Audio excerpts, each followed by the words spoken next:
Okay, good afternoon, ladies and gentlemen, and thank you and welcome all joining this session. My name is Dr. Penny Wen. I'm the faculty moderator today in this session. Before we start our presentation, I would like to introduce our expert panel member. First of all, we have Ms. Sally Ng, the Vice Director General, Macau Heritage Ambassador Association, and Ms. Connie Chio. She's the Vice President of Venetian Hotel, the Venetian Macau, and also Ms. Mary Yip, who is the Director of Spa, MGM Macau. Okay, today we have two students to do presentation, and I'm sure that we can have a lot of time to ask you questions, and we can interact a lot more today in this session, all right? Okay, so first of all, can I call upon TATIANA to prepare your presentation?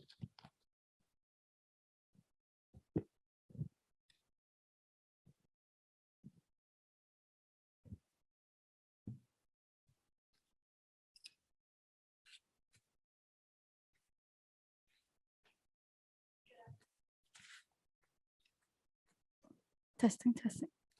Good afternoon, ladies and gentlemen. First of all, I would want to say that I'm very honored that I am here today presenting to you my thesis, and that is about leisure activities of migrant workers here in Macau. So I was supervised by Professor Sandeep Basniat. So just a little bit of conceptualization. Why did I go into this topic? The importance of migrant workers to the host country is actually quite significant because it doesn't only increase the capital of the human, but also increases the welfare of the people in tourism in terms of talking about not just having the people to work for the labor that the locals might not want to do in, but also increases the welfare of the people by economic, political, social, cultural, and educational systems as well. And therefore, because of working in such a country, as well as doing participation in leisure, this leads to better quality of life by trending the promotional of mental and physical health, as well as therefore going into the social and cultural integration. So this is one of the literatures that I have also concrete, and then hopefully act as an aid to create useful policies and regulations in the near future. So my present study actually aims to explore the migrant workers' perception of engaging in leisure activities here in Macau, focusing on their motivation to engage, the challenges that they face, the impacts that they have from participating, as well as the strategies that they would use or the mentality that they have created so that they can be able to mitigate those challenges and participate in leisure activities. Now let's go on to the flow of the presentation. I would go on to the review of existing literature, the methodology, my findings, as well as the conclusion and implications. My existing literature's focus are more mainly on the quality of life, social integration, cultural adaptation, as well as the policies for leisure activities in a country. So a few of the studies have talked about how it contributes working in a country, as well as participating in leisure, contributes to life with joy, connections, discovery, and composure. Also can shorten the social distances in a society, and therefore promotes cross-cultural interaction. Later, hopefully, different government or officials can enhance the movement or limit the challenges that these migrant workers actually perceive when participating in leisure. So let's go on to the gap. Why or what has been done or not have been done so that I am here to study or research on this topic. And that is, there's no studies that examine the leisure activities and their relationship with the social life of migrant workers, particularly here in Macau. And thus, this is one of the major contribution of how individuals work actually. And so it is important for us to know or to adapt or to develop of how they can grow to be accountable subjects for the community, which begs my questions of what is the key mentality or attitude that they partake in, what factors influence their drive for participating in leisure, as well as the active participation in leisure, how it influences their social adjustments of in the society. So my methodology, why is Macau suitable for my research? The import of migrant labor started in 1988. And as of 2019, actually, in Macau, there are 196 non-resident workers here in Macau. That makes up 30% of Macau's population. So it's quite a big number, if you ask me. My research is done qualitatively by snowball sampling, and as well as semi-structured interviews I've done with 20 interviewees. And my data analysis is inductive thematic. These are some of the demographics of my interviewees. And as you can see, a big part of them is actually from the 35 to 39-year-olds. So they have quite a bit of nationalities as well as work experiences. So I believe that they have knowledge of what they really want. Therefore, it goes to my findings. So one of the key factors of my findings is what are their drive for joining in leisure. One of it is personalities. It acts as a motivation to push them into participating, because actually one of my interviewees said that he's a sociable person, so he likes going out, and therefore it makes him always in need to go and partake in leisure. So it is an important role for them to go on and still have that kind of personality for them to create and therefore maintain. The next one is external factors, which is the word of mouth. So one of the drive for them to go on to these leisures is because of their friends or families' suggestions. One of my interviewees said, when I arrived here, my partner have been here for quite some time. And so they have opted to this kind of community and therefore brought to different places.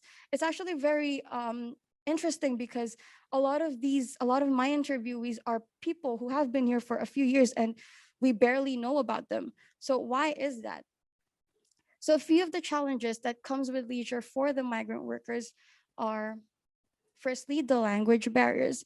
As a local student, I am quite caught up in this, because I did not realize that language barrier is a big problem for these migrant workers. Since Macau is a Chinese and Portuguese language official country, we tend to forget that these migrant workers are all mostly speaking in English only, and they could understand this language only.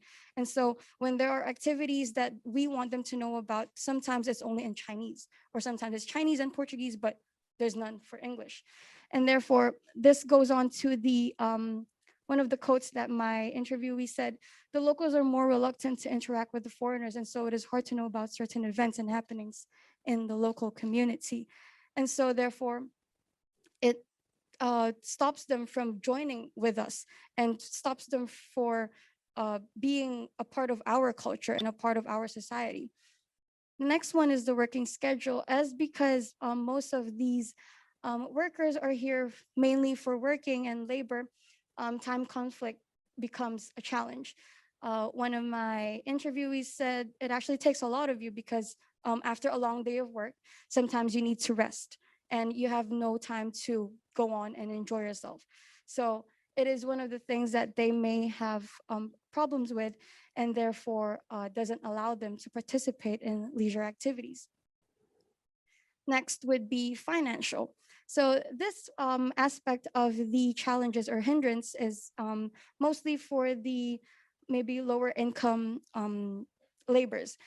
Because of the high living expenses in Macau, it is actually harder for them to partake in the leisure that sometimes may require quite of amount of money. And so as one of them shared, that most of their salary, because goes to their family back at home or their living expenses here in Macau, it is very hard for them to find that extra amount of money just for them to go out and enjoy themselves. As we can see that there are a lot of different places in Macau, activities in Macau that are in hotels or that need a requirement for some kind of fee. So that is one thing that may act as a challenge for them. Last but not the least, the environment. Because of the limitation in our surrounding environment, Macau is a small city, as the spacing is very limited as well. One of my interviewees said that Macau is quite a small country because they are used to going out on a car and then go off-roading. And so that is not possible here in Macau, such a country that is limited in space. And so the third key factor of my finding is the outcomes on active participation in leisure. The first one would be the physical health, obviously, because in order for you to have that physical activeness, you have to go out and partake in leisure. And so therefore, one of my bar supervisors interviewee actually said that, oh, no, not just by dancing by themselves, but also it's a fun way to exercise. Of course, as well as apart from working as a fitness instructor by one of my interviewees, it's also important for you to go out and find your passion. So active participation in leisure creates that. Next one would be the mental health. Relieving stress is what everyone needs in their lives. So one of my interviewees said, partaking in leisure is just a good stress relief, and we need some time off work. It's that work-life balance that makes us human. And so there goes on to the social benefits as well, because it is important for us to go out and engage in the society that we are currently living in. I am so taken aback by one of the interviewees' words. He said, ever heard of birds that flock together? Birds of the feather flock together. So in these migrant workers community, they actually interact with each other more because they are able to help each other out because they are in the same situation. However, we do, of course, want them to go out there and be in our culture, because we don't only want to put them separately as a migrant workers community. We also want them to be part of Macau itself. So it is important for us to know about the social benefits that come with partaking in leisure, and that is one thing that we should go on and push and motivate them about. Next would be the cultural benefits, because not only do we want to go out there to the society and create this kind of connection with them, we would want them to be part of our culture. The social backgrounds and the culture that they have, these migrant workers have, are actually very interesting, and you will have a lot of knowledge and you will learn about a lot of things if you just go out them and interact with them. And what's the best way for us to do that if not going out and partaking in leisure activities with them? So one of my interviewees actually shared that he is one of the American workers that come here for work, but then he also started learning Chinese. And then at one point in the karaoke, participating in leisure with his friends, he didn't know the song 月亮代表我的心. And so he was able to read the lyrics because he was learning Chinese, and then he started singing to it. And that's how it boosted his ego and also the confidence that he has. And that makes him, oh, in my free time, I want to keep learning Chinese because it actually helps me connect with my fellow friends. And so that is one thing that I would want to make importance of as well. The last key factor of my findings is the mentality that migrant workers maintain in order for them to keep on doing the things that they love and keep on going out there and partaking in leisure. The one thing is the personal connection, because your physical support group or that family that you created in the country that you are working in, especially in Macau, is very important for people that are here, especially with the COVID-19 right now. They cannot go out there and visit their family and friends. And so it is important for them to have that physical connection and physical link to each other in order for them to go on with life. So they have also shared that it's very comforting for them to have that kind of people with you. And so it is important to discuss and to get together and discover the things all together. The work-life balance as well is significant because it is important for you to not just be at the job. You need to appreciate the little things in life, like doing leisure and having fun. Do not confuse having a career with having a life.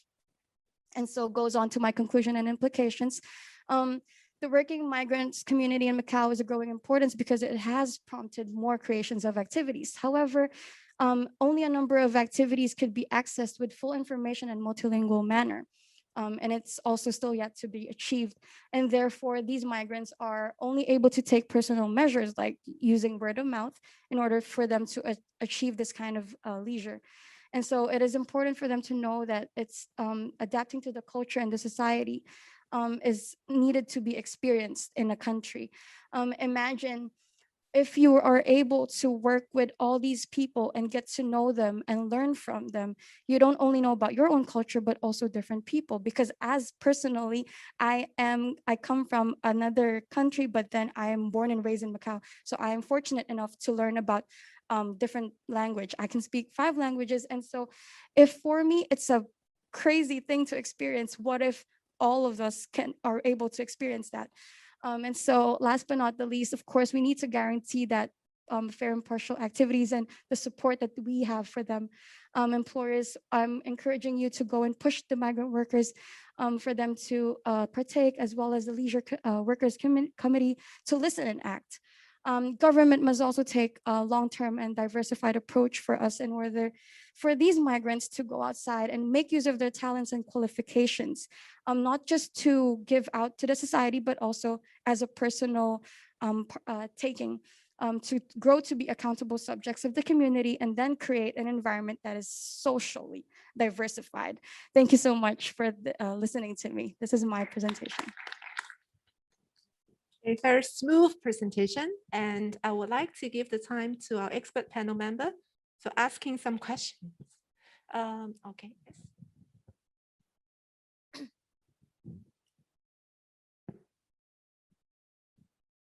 Hi, thank you very much, TATIANA. Congratulations, you did a very good job on this presentation. I would like to see, I'm sure you've done a lot of, talked to a lot of interviewees. May I know, is there any particular leisure activities they really liked? And also, I would like to see your insight as an employer, because I see your, at the end of the presentation, the employer should push for the leisure activities for the employees also. I would like to see your insight, what you suggest us to do as an employer to encourage the employees to do the physical activities. Thank you. All right, so if you don't mind, I would like to go on to the methodology part for the first question, which is the special activities that they love to do. So for a few of these different nationality migrant workers that I have interviewed, actually the Brazilians and more on the foreigners like British and Cape Verdeans, they like to go out and do CrossFit, working out, and then as well as windsurfing, going out to bars, partying. That's one thing that they love doing.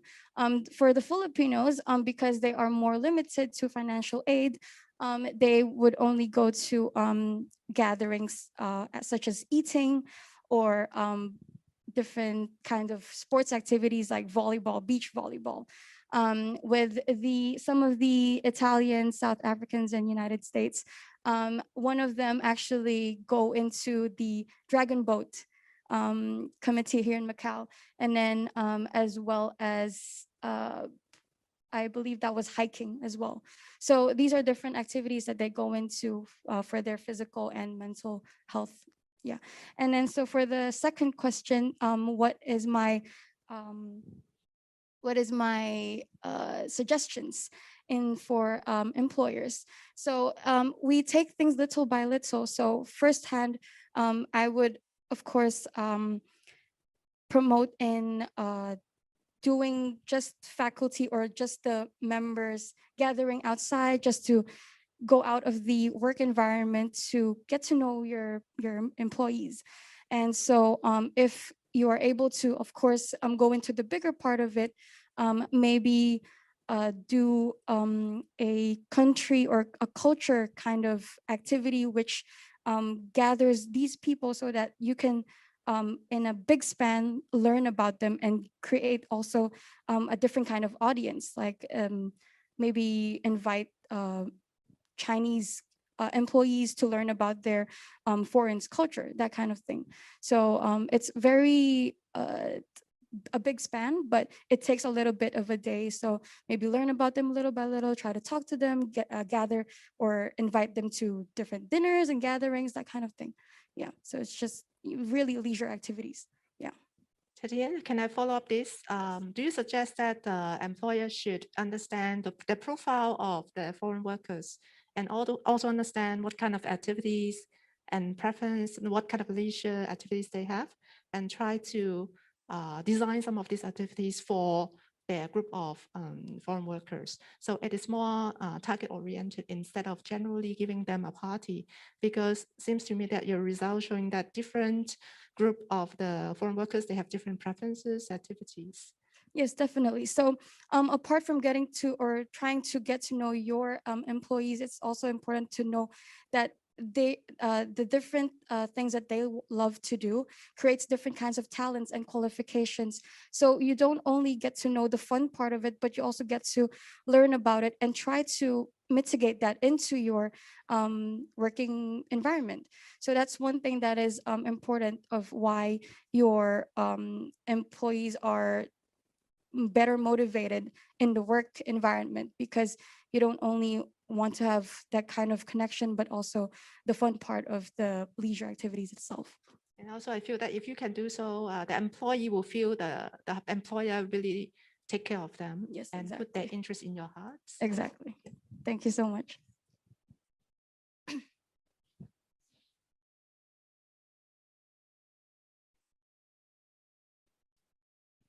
On top of what Mary, she just mentioned, first, thank you so much for such a wonderful presentation. A job well done. Thank you. Yeah, on top of what Mary just mentioned, what kinds of leisure activities the employer they can offer to the staff, right, from overseas. But according to what I understand, our company, we have organized different kinds of leisure activities and sport activities as well. So from my perspective, I don't think this is an issue.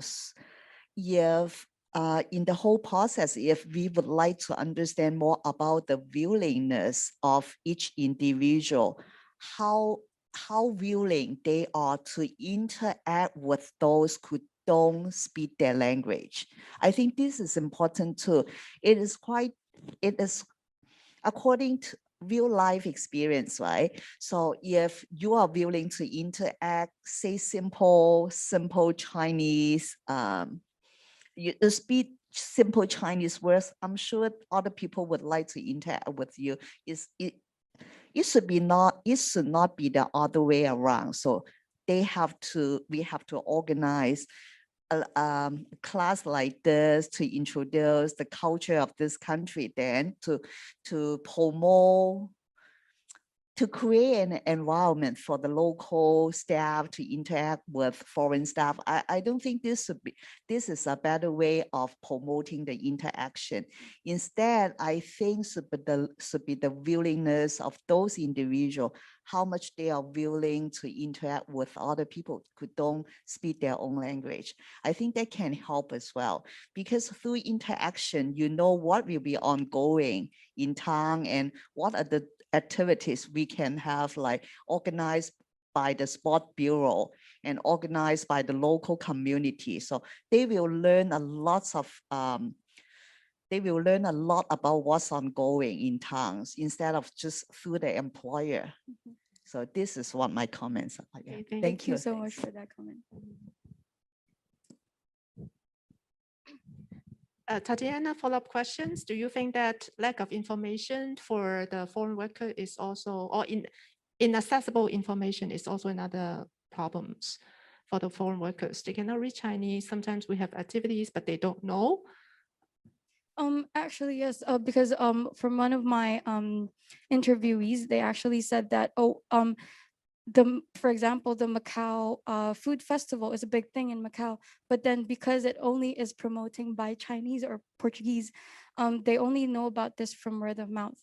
So there are big things that they can join into, but then at the same time, they cannot get the information because it's lacking in this kind of way. But then at the same time, I guess these days the social media is acting as a way for them to get to know these things.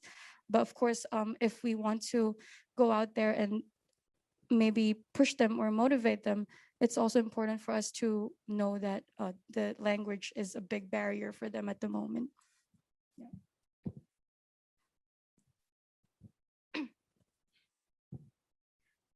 Hey, first of all, thank you, Tatiana, for your presentation. I can see great effort on interviewing the respondents. And I have a question is that you have said that there is challenges and difficulties on for the migrant workers to have to enjoy the leisure time or leisure activities. And just this is for before, and because of the COVID-19 nowadays, these days, it's even more difficult for them to go out for their leisure activities. Do you have any ideas, or do you have any ideas for them to like activities to replace those like going out activities? Because just now you said that they love hiking or going to I see pictures like barbecuing. Yes, do you have any activities that you can encourage them to keep having the leisure activities while during the time of COVID-19?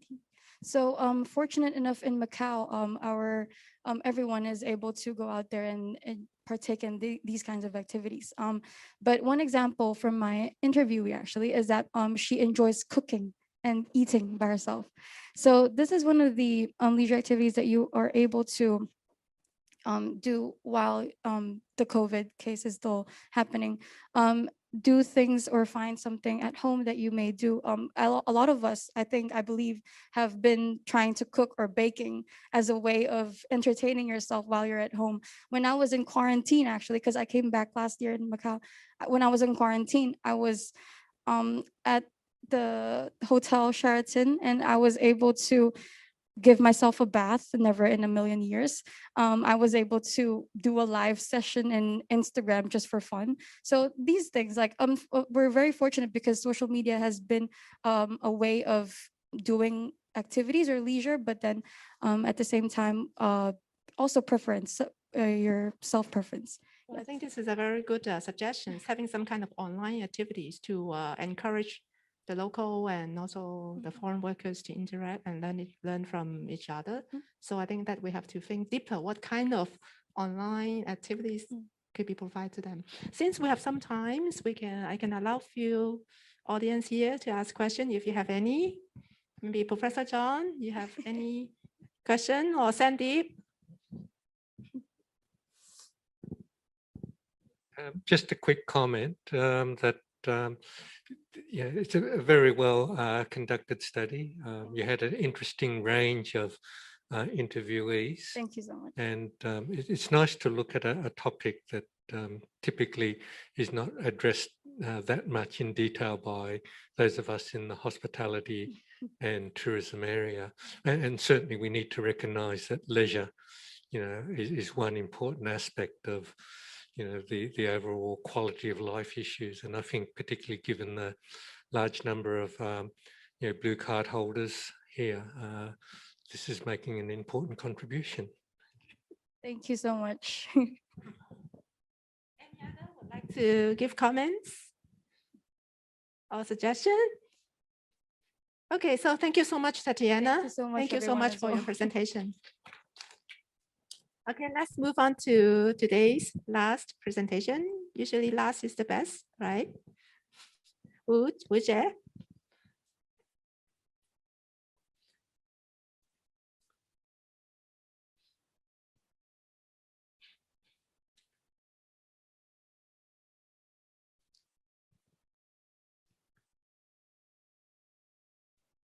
Okay, so please start if you're ready.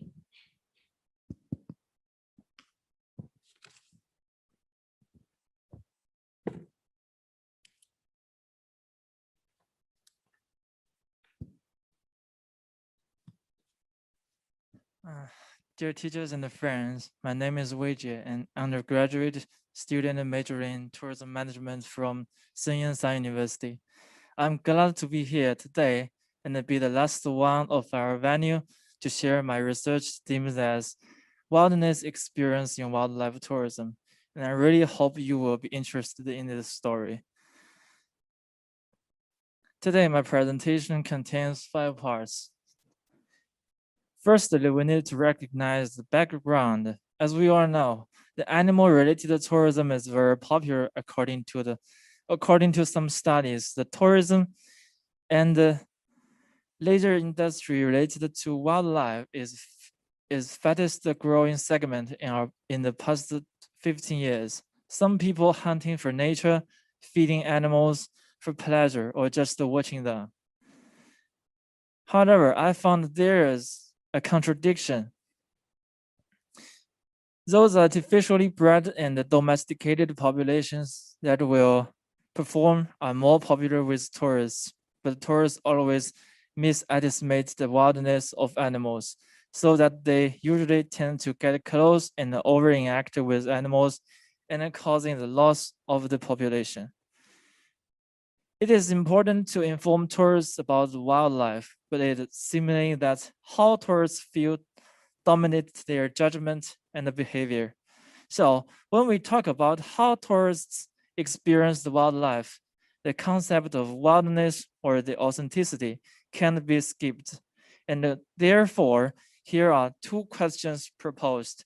One is, in wildlife, what is wildness experience? And the other is, what are the characteristics of wildness experience?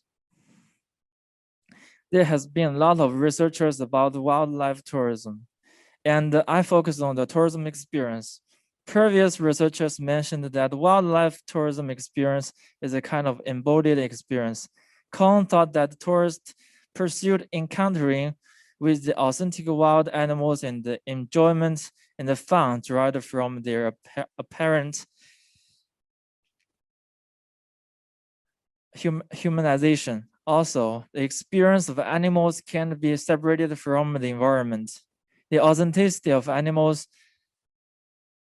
leader in grouped tourists, cultural background,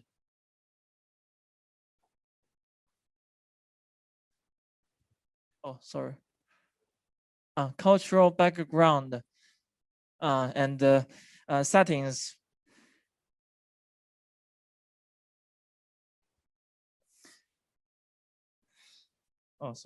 And the settings, when the interaction space and the settings are key factors of wildness, wildness experience.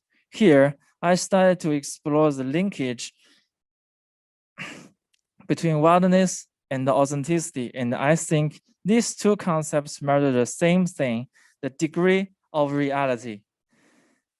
And when we talk about the authenticity of animals and the wildlife, wildness is the most important terms we should consider. Like authenticity research, there are kinds of explanations and studies reflecting different types of wildness. Objective wildness reflects the true biological state and the characteristics of wild animals. It has strict standards based on scientific biological knowledge. For example, Chio construct a framework containing 6 indexes to measure the wildness of large vertebrate populations. Constructive wildness was constructed by discourse and the social systems, not entirely reflected by their biological characteristics. The residents take the surrounding forests as wildness because it caters their affection on nature and their adventurous lifestyle.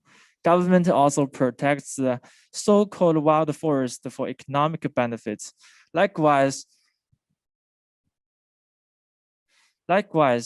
the animal or wildlife in zoos and reserves may also be promoted as wild populations so that the people can be attracted because of the tendency to touch the wild. However, the above can't explain why the tourists misunderstand the wildlife and do harm to them, especially how they think about the authenticity of animal they encounter is still ambiguous. So we must focus on tourism experience at the individual level and emphasize the necessary of extensive wildness research. It was determined by the subjective view of the tourists participating in on-time and on-scene interaction with animals, which was the start point of my research.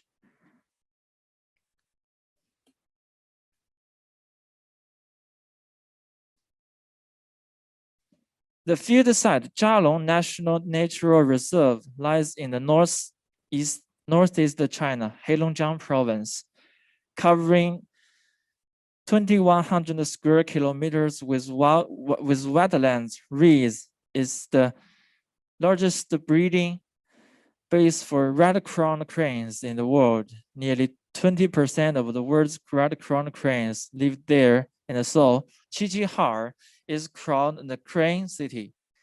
In the past 40 years, it has achieved the goals of animal protection and tourist development. 400,000 tourists per year came there for cranes. Observation and semi-structured interviews were adopted, and then the material was analyzed through qualitative thematic method. 4 dimensions were induced. After analyzing the tour track of tourists, it can be firstly found that they are time sensitive. Choices of routes, boats or not, speed are influenced by time schedule of when they arrived and the time and the release show started. Some spots are always at the end of the tour track. Obviously, the crane release is the core attraction. In comparison, the caged and the roadside red-crowned cranes have not been noticed too much by tourists. The cranes mainly appear in 3 spaces: cage, release queues, and a random roadside, reflecting a change from captive to wild. Next will be the wildness experience. The first dimension is immersive sense of the scene. The scenic spot is on the edge of the reserve, vast terrain and sparsely populated, covered with waters and reeds. When tourists first glance the scene, they are impressed and think its nature and wildness. Then they encounter wetlands, climb to the reeds and the kinds of animals such as cranes, measuring ducks, and so on. Tourists started to have a sense of different and uncommon. Living in urban apartments and working in skyscraper, like in Macau, it is not easy to see these elements. Unless they completely escape from the cage of the fixed schedule.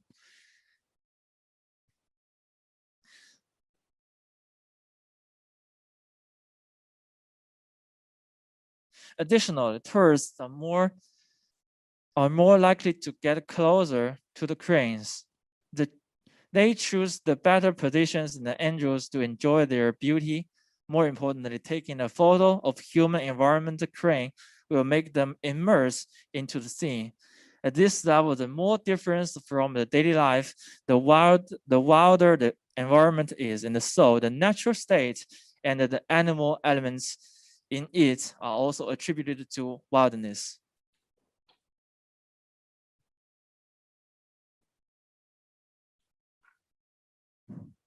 The second is sense of pressure and risk. There is no doubt that immersing in so beautiful scene will be full of pressure. Positive emotions constitute the dominant side. It is comfortable, relaxing, romantic, and refreshing. However, tourists also worry about their safety and always feel threatened by the cranes. Some tourists will dissuade others to approaching cranes because of risk perception. Interestingly, tourists will be fear of them when they encounter on the roadside, especially when the cranes suddenly walk toward them.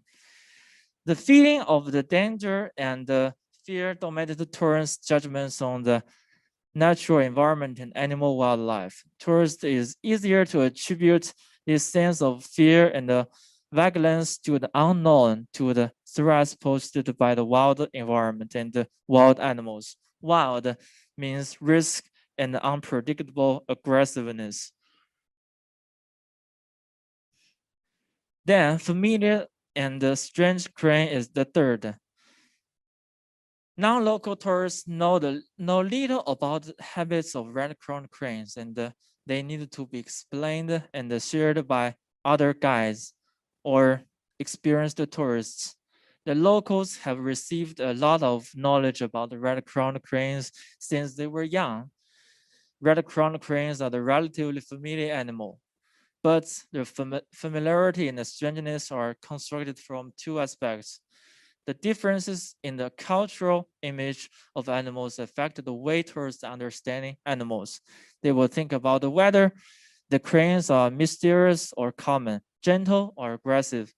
They guess the cranes showing off their beauty. Explains the various behaviors in the states displayed by cranes to construct a sense of familiarity. From their perspectives, cranes also live like us, raising children, slacking, and waiting for work. So this dimension is a result of comparison when knowledge of cranes is more different from the past and the more mysterious of what they will think the crane is a wild state, more similar to life. Experience, easier to be understood and not much different from the animals and the life elements they are familiar with. They will be more non-wild state. Last is the experience of freedom and the restriction. Although many interactions are admitted, some are prohibited due to the regulations and the moral constraints, physical obstacles, so that watching at a distance is encouraged. Fear of unpredictable crane behavior also keeps tourists away. On the other hand, the tourists think that the crane is integrated with the environment. There is their home, and they are naturally belonging to here. But over-management and the more human intervention make them tamed, affecting their wildness. Here, wildness is a result of comparison between the subject and the object. The freedom of behavior of tourists is relatively high, and the degree of freedom of red-crowned cranes is relatively low. Then the crane is non-wild. But when cranes move more freely and the visitors are subjected to other restrictions such as rules, morals, and the fear of red-crowned cranes at a close range, they are thought wild. Then three important characteristics of wildness experience were summarized. The first is scalability. Animal is regulator in the process of judgments on wild transforming into experience, and the individual was emphasized in the interaction. The experience is also dynamic. The degree of interaction affects the dynamics in the judgments, varying degrees of detachment from the rhythm of daily life. And the change of the free experience is transformed into a dynamic wildlife experience. Culture-related experience is demonstrated. Crane is full of cultural meaning in Chinese culture. Wildness experience is influenced by scientific and cultural knowledge in the traditional culture, but it differs from man to man. Here are my conclusions. And I think the most important contribution of my research is that the bridge between authenticity and wildness in wildlife tourism was theoretically built, and so that 4 dimensions and the 3 characteristics can be discussed. In the future, the influence of settings, perspectives of embodiment, and the different animals with various cultural images can be advanced research.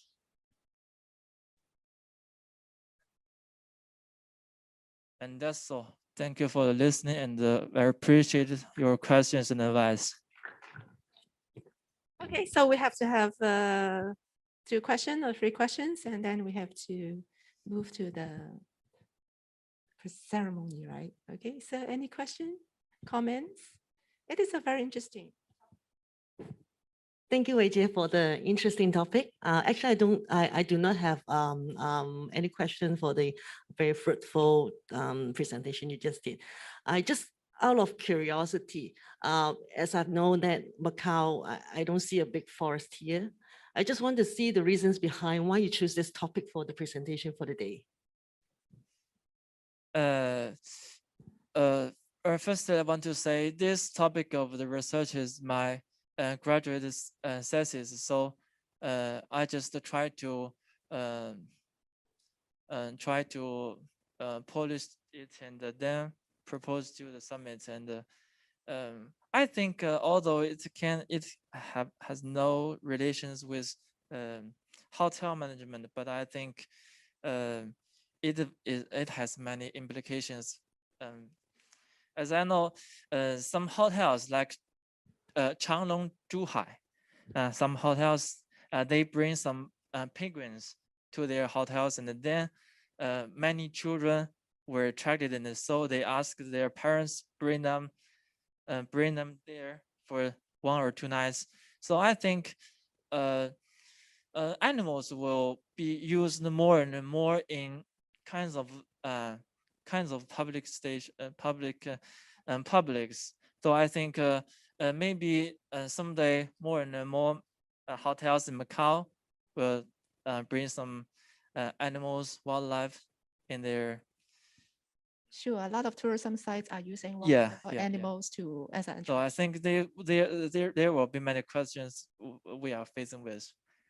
Okay, any other question or comments from the floor, from the panel? Can I pass to the one of the lecturer professor here? And Sandeep, you have a question?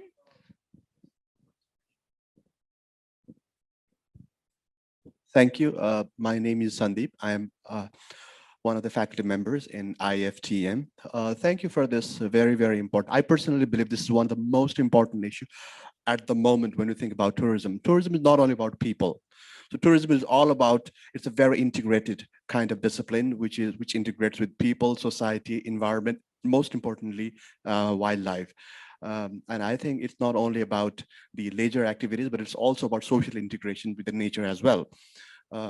Because, well, there are several things you can improve on this one. I would highly suggest looking into the works of Professor Neil Carr, which specializes in wildlife tourism and all of those things. I'm sure that in the future, you mentioned that you want to work on. Please have a look at his work. You will get amazing insights. Thank you for this one. Oh, thank you for your suggestion. I have to say, Carr's article helped me a lot, and I read a lot of articles of Carr's, and then I have many ideas. Okay, thank you, Wu-Jie, for your presentation. And I personally find that you have a very deep thought of your topic, especially you talk about the relative freedom of the animal and the person. I think this is a very wow for me.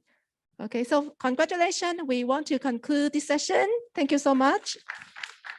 So first of all, let me present the certificate to our presenter. They are doing excellent job today, Tatiana and Wu-Jie. Tatiana, are you here?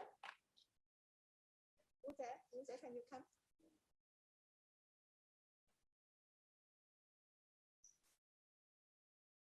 Yes. Okay, so Wu-Jie first, maybe.